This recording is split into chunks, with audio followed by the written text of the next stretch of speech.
Et si l'histoire de Noé n'était pas celle que tu croyais?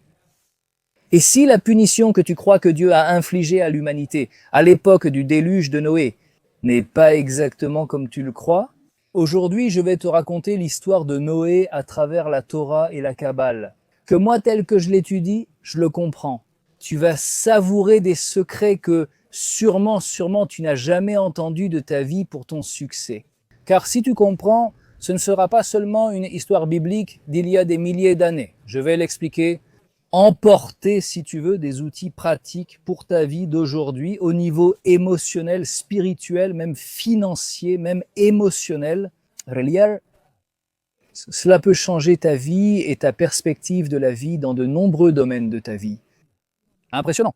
Et ici, il faut comprendre que lorsque nous étudions la Torah, si tu n'as pas encore écouté mes vidéos, lorsque nous étudions la Torah, ce que j'essaye de faire, c'est d'apporter ce qu'on appelle en hébreu Torat Haïm, ce qui signifie Torah de vie. Qu'est-ce que la Torah de vie? Quand on étudie la Torah, on n'étudie pas quelque chose qui s'est passé à un moment donné dans l'histoire. Évidemment, si tu crois en la Torah, cela s'est passé. Mais tout le temps, c'est voir ce que Dieu veut de nous à travers cette histoire, à travers les personnages de la Bible. C'est-à-dire, évidemment, quand on étudie la Bible, on dit en hébreu, Shivim Panim la Torah, la Bible, c'est-à-dire que chaque histoire, par exemple, qu'on étudie dans la Bible, dans la Torah, a 70 facettes. Que sont les 70 facettes? Comme un diamant, chaque facette que tu regardes est réelle, et si tu le tournes, une autre facette l'est aussi. C'est-à-dire, il faut comprendre qu'en plus de l'histoire que l'on étudie, on étudie aussi ce que Dieu veut pour nous, pour accomplir notre mission et faire évoluer le monde vers sa meilleure version. Impressionnant. Avant de continuer, je veux dédier exclusivement ce cours avec beaucoup d'affection à la libération de Ron Ben Tamara Noah. Ron est kidnappé par Ver en Assa, il est apparemment à Gaza et il est retenu en otage par des personnes très cruelles du Hamas. Nous demandons donc, et je t'invite maintenant à prier ensemble, merci si Dieu le veut, que Ron ainsi que tous les otages, hommes et femmes, qui se trouvent dans la ville de Gaza ou ailleurs, soient libérés. Qu'ils rentrent dit bientôt chez eux, sains et saufs, entiers et entières, dans tous les sens du terme, avec la victoire totale du bien contre le mal d'Israël, contre ce groupe terroriste si malfaisant et si cruel. Bientôt avec l'aide de Dieu notre Créateur, grâce à son amour pour Israël et l'humanité, si Dieu le veut. Et disons Amen, très bien, très bien. Donc, je vais t'expliquer un peu. Si tu veux, tu peux aussi dédier un cours, tu as ici dans la description de notre vidéo, la possibilité de faire partie de ma communauté. Est-ce que c'est un lien ou un autre lien pour dédier exclusivement des cours? Je donne en quelque sorte la parole à ce que tu veux. Par exemple, tu as une amie qui se marie et tu veux lui dédier un cours. Prononçons son nom et faisons une bénédiction ici, si Dieu le veut, pour sa réussite et celle de sa famille. Tu vas sur le lien et écris. On te demande « Que veux-tu dédier ?» Ou si, par exemple, tu as besoin d'un nouveau travail ou tu veux réussir dans tes études, ou, c'est-à-dire, où tu veux offrir un anniversaire à un ami ou une amie, un cours dédié exclusivement, c'est l'endroit idéal. Ici, dans la description de la vidéo, tu as la possibilité de dédier exclusivement des vidéos comme tu veux. Tu peux aussi faire partie de ma communauté Israel High, qui est une communauté spectaculaire. Ceux qui ont l'abonnement ont accès à des cours. Nous avons des rencontres en ligne spectaculaires. Tu as mon WhatsApp communautaire pour poser des questions et me contacter. Dans la communauté, plusieurs références se consacrent à divers sujets et domaines, chacun avec sa spécialité. C'est une communauté dynamique et spectaculaire, riche en actions positives en Israël. Pour, si Dieu le veut, le succès de l'humanité. Nous continuons donc ce que nous disions plus tôt. Tu connais sûrement, qu'est-ce que tu sais de l'histoire de Noé? Nous allons raconter l'histoire qui est généralement connue, celle de l'époque de Noé.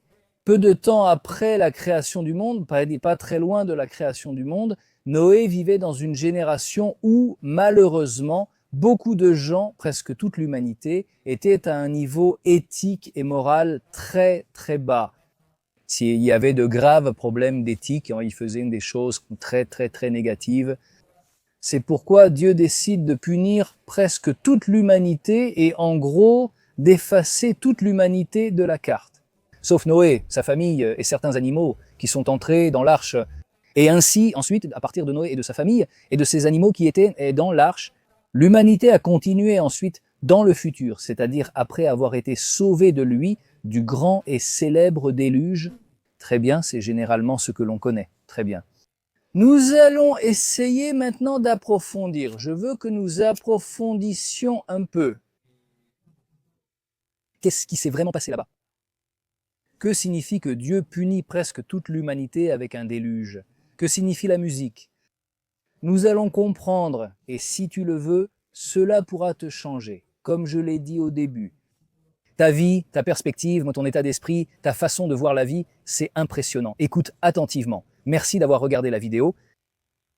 D'une certaine manière, quand on pense de la façon dont je t'ai raconté l'histoire, on comprend d'une certaine manière, fondamentalement, les gens ont agi négativement. Dieu se fâche et du ciel punit l'humanité et fondamentalement l'humanité est presque effacée de la carte.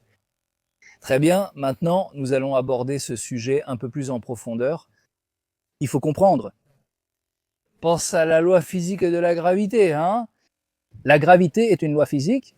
Si tu prends un objet et que tu le lances, en gros cet objet tombe. Il ne tombe pas parce que Dieu a soudainement voulu qu'il tombe. Dieu a créé le monde avec des lois physiques, parmi lesquelles figure la loi de la gravité entre autres. La loi de la gravité dit que si tu prends un objet et que tu le lances, l'objet tombera. Très bien, on ne pense pas que Dieu punit l'objet parce qu'il est tombé et s'est cogné. Dieu a créé cette loi, elle existe dans le monde, personne ne la remet en question. Ainsi, Dieu a créé des lois spirituelles, des lois sociales, des lois psychologiques, c'est-à-dire qu'il y a des lois. Mais qu'en est-il de ces lois? Les lois qui ne sont pas physiques? Généralement, les lois physiques. On voit le résultat immédiatement, comme on l'a dit. Par exemple, on jette un objet, il tombe, on mesure la température est celle qu'on mesure. On n'a pas besoin d'attendre des années pour voir quelle température il y a, on la mesure et on connaît le résultat. Au niveau psychologique, humain, social, très souvent ce résultat, cette conséquence peut prendre des années, peut-être. Prenons un exemple, quelqu'un, que Dieu ne le veuille pas, vole, très bien, quelqu'un vole. Il se peut que le monde réagisse à son vol après des années. Peut-être que la police l'arrête des années plus tard, quand il le retrouve, ou peut-être que ce vol a causé beaucoup de dégâts, que après des mois ou des années, cette personne subit elle-même les conséquences du vol qu'elle a commis. Par exemple, c'est un exemple. Ou quelqu'un crie sur quelqu'un d'autre. La personne en face a pu rester silencieuse, mais ce cri pourrait aussi, en un jour, un mois ou un an, que cette personne comprenne ou ne comprenne pas pourquoi elle a été renvoyée du travail. Par exemple, il se peut que cette personne ait une attitude négative envers les gens et qu'après des années, elle soit renvoyée de son travail. La personne demande « Pourquoi Dieu m'a-t-il puni en me renvoyant du travail ?» Non, Dieu ne l'a pas puni. Dieu a créé des lois humaines, des règles éthiques de comportement, que par exemple, si quelqu'un crie, le monde réagira en conséquence, mais il ne réagit pas, comme nous l'avons dit, sur le moment. Il peut réagir après un jour, 2 jours, un mois, un an, 2 ans, 10 ans, 20 ans. Nous ne savons pas quand. Mais cette loi existe, la loi existe, donc il faut comprendre. Abordons maintenant l'histoire de Noé. Et ensuite, je veux l'appliquer à ta vie pour que tu repartes comme si tu me connaissais. J'essaie à chaque cours, j'essaie au moins que, quand le cours se termine, tu repartes avec des outils pratiques pour appliquer la Torah dans ta vie, l'appliquer dans ta vie, que ce soit concret ce que tu as à appliquer, pas que ce soit quelque chose en l'air, n'est-ce pas? Que tu repartes avec des outils utiles pour améliorer ta vie et apporter la bénédiction à toi et à ton entourage. Et si Dieu le veut, au monde entier et à tous les mondes, eh bien, excellent. Je parle de tous les mondes, parce qu'il y a eu une question à un moment donné. Je parle aussi du monde matériel, qui est notre monde, et des mondes spirituels. Très bien, tout est connecté, très bien. Je veux te dire ceci. Noé et sa génération vivaient dans une situation où, comme je te l'ai dit auparavant, l'attitude humaine était tombée à un niveau si bas, éthique et moral. que le monde a vacillé et s'est effondré. Cela signifie, comme je te l'ai dit auparavant, que Dieu a créé des lois aussi bien physiques que psychologiques et humaines dans lesquelles il y a une réponse du monde face aux actions de l'être humain. C'est arrivé à la génération de Noé. À un niveau presque général, c'était une catastrophe, le niveau qu'il y avait, vraiment. Je vais te donner un exemple pratique. Imagine une maison, une petite maison chancelante, et quelqu'un arrive avec un énorme tracteur géant.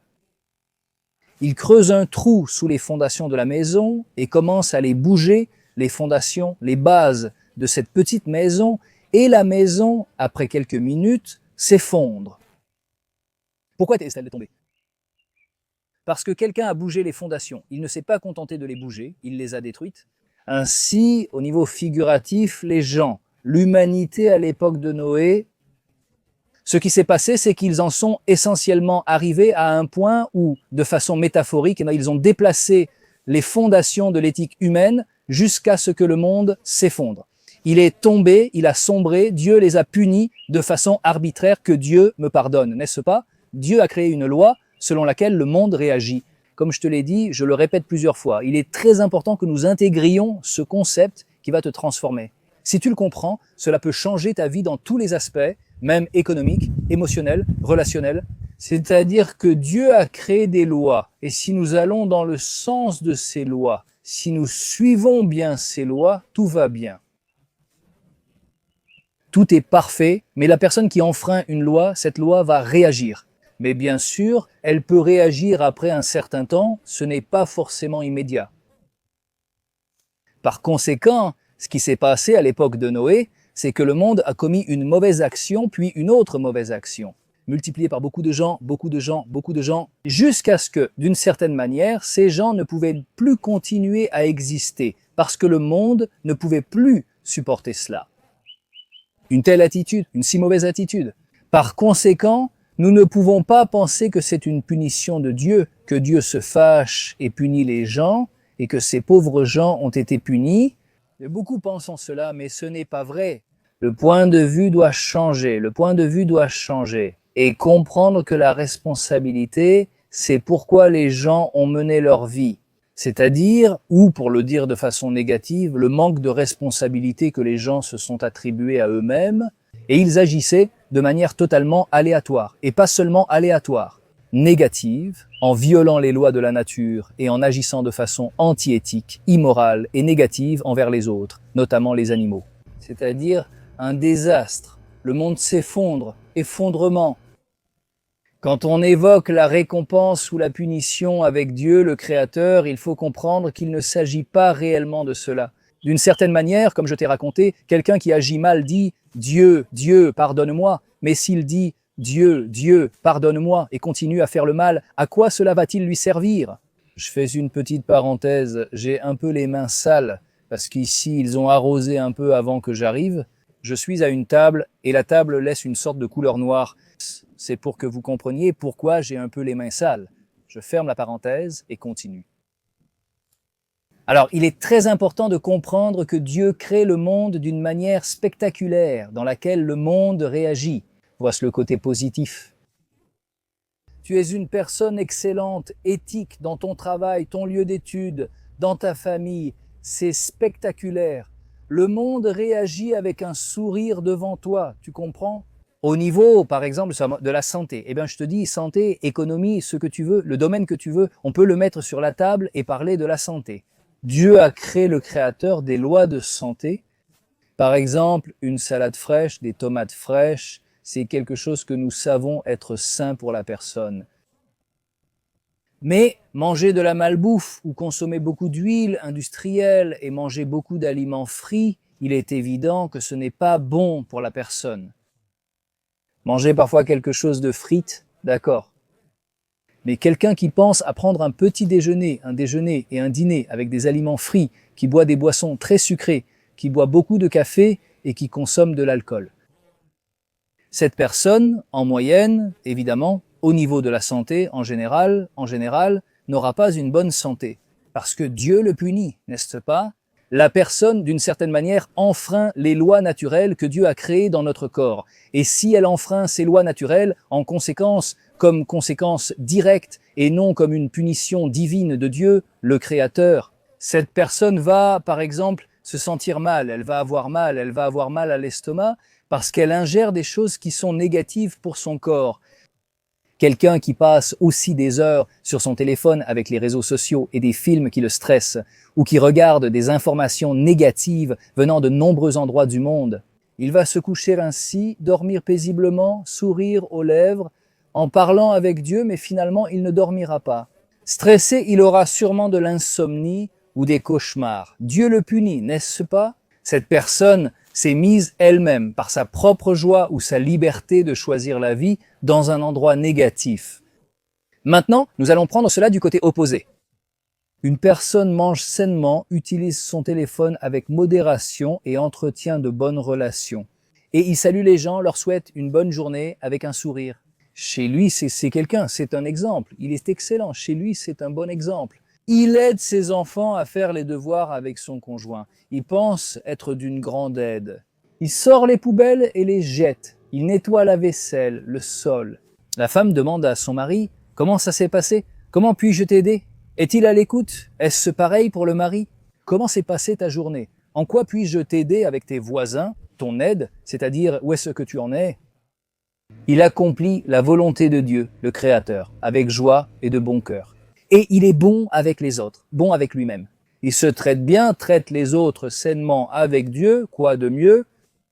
Et donc, la personne est dans un lien constant avec Dieu, et chaque chose qui lui arrive, il essaie d'évaluer, est-ce que je dois améliorer ceci, je dois améliorer cela, je dois me renforcer dans ceci, cela, et cela, je dois le changer. C'est comme un directeur qui gère une entreprise avec des plans annuels, mensuels ou hebdomadaires pour la diriger au mieux.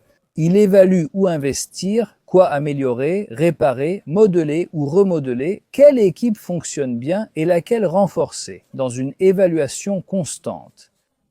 De la même manière, nous. Avec un grand directeur et cette grande entreprise, nous-mêmes, à un niveau micro et un peu plus macro aussi. Notre famille, notre entourage, notre quartier, notre ville, notre pays, le monde entier, qui est le monde de Dieu, le Créateur. Comment s'améliorer? Et ici, le grand secret, c'est de vivre comme des partenaires de Dieu, le Créateur, dans sa création. Par conséquent, certains pensent qu'ils se lient à Dieu comme à une sorte de distributeur automatique, une caisse automatique avec laquelle ils se connectent pour obtenir des résultats rapides. En gros, Dieu, pardonne-moi pour telle chose, Dieu, aide-moi pour ceci, Dieu, comme retirer de l'argent rapidement au distributeur automatique de la banque. Comme un enfant demande de l'argent à son père, c'est très bien tant qu'il est petit. Mais en grandissant, le lien reste important. Papa, ensemble, comment on fait pour ça, comme je ne t'ai pas donné l'exemple au début? Quelque chose, une association, réfléchir ensemble. Comment on fait ça ensemble? Et nous aussi avec le Créateur, pareil, Dieu dit. Dans le livre de la Genèse, il est écrit en hébreu « Adam » au pluriel « faisons un homme ». D'autres sages, une très belle application, très profonde, disent aussi « faisons un homme ». Dieu invite l'être humain, il t'invite toi à ce que ensemble nous fassions l'homme, que nous construisions notre vie. Notre vie est une association avec Dieu, et la vie de toute la création est une association avec Dieu. Correction du monde. En hébreu, on parle de tikkun olam, c'est une alliance entre nous et Dieu, le Créateur, pas seulement un Dieu qui gouverne depuis le ciel, avec un grand gestionnaire tel de petites fourmis. Nous passons d'un lieu à l'autre en demandant pardon, cherchant à éviter les éclairs, parce qu'il nous punit de façon aléatoire, arbitraire, parce qu'il est en colère contre le monde, contre l'humanité, que Dieu nous le permette. C'est tout le contraire, comme le judaïsme. La Torah, agir selon elle, explique notre création et notre lien avec Dieu, le Créateur. Le lien est un lien positif, d'amour, de maturité, de société. Comme je te l'ai dit, penses-tu à l'enfant qui demande un jouet, un bonbon à son père? C'est bien quand il est jeune, mais à 20, 30, 50 ou 60 ans, avec un père de 80 ans, le lien est un autre lien de proximité, d'amour, de beaucoup de respect, bien sûr, mais surtout d'amour, de société. Donc Dieu, en différenciant à l'infini Mais le lien avec Dieu est un lien vivant et de responsabilité du libre arbitre. Dieu nous offre le plus grand cadeau que nous puissions avoir, qui est notre possibilité de choisir librement. Et sortir de cette matrice, de ce malentendu du lien avec Dieu, que Dieu est là-haut et qu'il est en colère contre nous, n'est-ce pas? Dieu est en haut et il est en bas. Dieu, le Créateur, le Tout-Puissant, est l'origine de tout. Il est au-dessus de tout. Il inclut tout ce que je peux exprimer avec mes mots. Ce n'est pas suffisant, mais c'est un début pour mieux nous comprendre, nos sages. En hébreu, Huakol, Humealakol signifie que Dieu est tout, l'origine est au-dessus de tout. Autrement dit, nous ne pouvons pas vraiment parler de Dieu, le Créateur, mais Dieu nous a donné la Torah avec des paroles. Nous devons utiliser des mots pour nous comprendre, car ce sont des choses très profondes. Notre compréhension ne peut évidemment pas atteindre la compréhension la plus pure et profonde. Mais pour nous comprendre, il faut comprendre que le lien avec Dieu est un lien joyeux, plein d'amour, de grande proximité. Dieu le Créateur nous supervise à chaque instant. Dieu te supervise, t'enlace, t'aime, prend soin de toi. Et que bien souvent cela n'est pas dit. Dieu, aie confiance en toi, Dieu croit en ta capacité à accomplir ta mission de façon spectaculaire. Et toi, es-tu unique dans l'histoire? Pense à ton empreinte digitale. Il n'y a aucune empreinte digitale identique à la tienne. Aujourd'hui, il n'y en a pas eu et il n'y en aura pas. Ton empreinte digitale est unique dans toute l'histoire de l'humanité. Par conséquent, tu es unique. Il n'y a personne comme toi. Il n'y en aura pas et il n'y en a jamais eu. Il n'y a rien, il n'y a jamais eu, il n'y a pas et il n'y aura jamais personne comme toi. Ta mission est unique dans la vie, avec ta famille, dans ton travail, dans ton lieu d'études, où que tu sois. Chaque petit événement de ta vie est unique, irrépétible, et tu as la possibilité de choisir la vie. Choisir la vie, ce n'est pas choisir la vie biologique, mais la vie spirituelle, la vie éthique, la vie morale, chaque instant. Saluer, sourire, offrir un cadeau ou un mot gentil, aider financièrement une personne dans le besoin. Si tu en as la possibilité, donner un bon conseil, être une oreille attentive pour écouter un problème et donner un bon conseil. Où que tu sois, tu peux toujours choisir la vie, même en hébreu comme je l'ai dit. Ubakarta Bahaim, la paracha dans Nitzavim, dans la portion hebdomadaire de Nitzavim, dans le livre du Deutéronome, le 5e livre de la Torah, Ubakarta Bahaim, tu choisiras la vie, et la vie, c'est une vie éthique, spirituelle. T'attacher à Dieu, au Créateur, et lui demander conseil constamment et solliciter sa guidance réelle, et tu n'as pas besoin de chercher à être éloquent. Les sages kabbalistes nous révèlent un secret remarquable. Nous pouvons parler à Dieu, le Créateur, avec nos propres mots, sans chercher l'éloquence. Exprimer ce que tu ressens ouvre ton cœur. Dans la douleur ou la joie, questionne et lis tes propres mots. Trouve un endroit calme où personne ne te dérange. Éteins ou mets ton téléphone en silencieux. Parle tous les jours de ta vie, quand tu peux, si tu peux. Un endroit fixe, à un moment fixe, ça peut être le jour et la nuit, 1 minute, 2 minutes, 1 heure, ce que tu peux. Le lien avec Dieu est spectaculaire et cherche à être partenaire de Dieu. Simplement prier pour qu'il te pardonne et toi continuer dans la même direction. Voilà. Évidemment, si l'on comprend avoir mal agi, il est essentiel de réfléchir et d'assumer sa responsabilité. Dire que je veux m'améliorer et demander pardon à Dieu, mais un pardon vide de sens, vraiment Dieu. Moi, ça me peine jusqu'au plus profond de mon âme, oui, tout ce que j'ai fait contre ta volonté, ça me peine, je veux être meilleur, ça me peine. Aide-moi à grandir, aide-moi à m'améliorer, aide-moi à aider les autres à être la meilleure personne possible. Non, pas pour ne pas avoir de punition au paradis. Évidemment, personne ne veut avoir de punition au paradis. Mais ce n'est pas ça le point. Le point, c'est que je veux être bon, parce que je veux être ton associé. Dieu, mon créateur bien-aimé. Ah non, pas question, mon Père, notre roi. On dit notre Père, mais notre roi, c'est notre Père. Et notre roi n'était pas seulement un roi. Là-haut, dans le ciel, Dieu, comme je te l'ai dit, il est en haut, il est en bas, il nous entoure, il nous embrasse à chaque instant. Dieu, le Créateur est partout, il est au-dessus de tout. Nous savons que le Créateur crée tout et nous surveille constamment, comme je te l'ai déjà dit.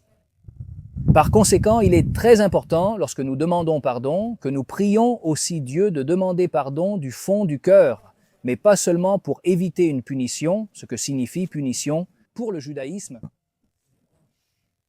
Onesh signifie punition. Pouvons-nous d'une certaine manière changer le lieu de la punition? Si le mot en hébreu tikkun signifie correction, la punition vient toujours d'un endroit. D'un immense amour de Dieu, le Créateur nous aide à nous corriger. Dès aujourd'hui, nous voulons corriger. Nous n'avons pas besoin de punition divine, mais de demander aide, conseil et parler avec Dieu. Un principe spirituel impressionnant dit ceci: écoute bien, cela peut changer ta vie. Quand il y a un jugement en bas, il n'y en a pas en haut. C'est impressionnant, c'est impressionnant. Quand il y a un jugement en bas, il n'y a pas de jugement en haut. Que signifie quand une personne se juge elle-même? Que signifie s'auto-juger? Regarde une vie. Comme je te l'ai dit, prends l'exemple du directeur qui évalue sans cesse son entreprise. Si tu fais de même avec toi-même, comment t'améliorer constamment? Bien sûr avec beaucoup. Ne sois pas stressé par ce que je dis. Beaucoup basé sur beaucoup d'amour. À toi Dieu, au monde entier, à toute la création, à toute l'humanité. Tranquille, pas de stress, mais il faut être constamment comme si. En hébreu, Yadaladofé se dit les doigts sur ton pouls. C'est une expression en hébreu qui signifie être attentif, attentive, être présent. Qu'est-ce qui t'arrive? Tu t'es trompé, quelqu'un t'a mal parlé. Pourquoi t'a-t-il mal parlé? Quelqu'un t'a bien parlé. Pourquoi t'a-t-il bien parlé? Peut-être as-tu bien agi hier, continue ainsi et persévère. As-tu aidé quelqu'un? Dis-le partout, de tous les côtés, essaie, sois attentif à ta vie. Non, ne vis pas une vie endormie, sois attentif, éveillé, éveillé, éveillé. Faire la volonté de Dieu, le Créateur, à chaque instant, avec joie et un cœur pur.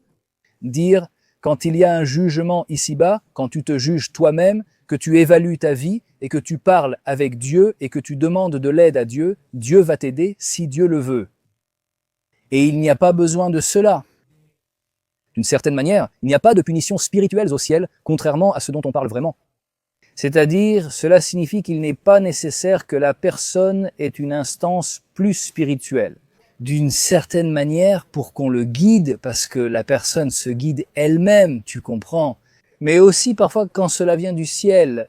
Avec Dieu, le Créateur nous guide, il nous guide toujours avec beaucoup d'amour. Comme je te l'ai dit, pour faire le tikkun, corriger, ce n'est pas un Dieu qui est en colère contre l'humanité, qui lance des éclairs et qui punit. Et ça, ce n'est pas le judaïsme, ce n'est pas la Torah, ce n'est pas le judaïsme, c'est la Torah. C'est quelque chose que, malheureusement, il y a peut-être des personnes qui comprennent mal le lien avec Dieu, le Créateur. Le lien est un lien d'amour et de grande responsabilité. Il faut aussi souligner autant l'amour que la responsabilité. Les deux mains. Donc, quand tu te juges toi-même, pense, allons-y, ce n'était pas au début du cours, n'est-ce pas?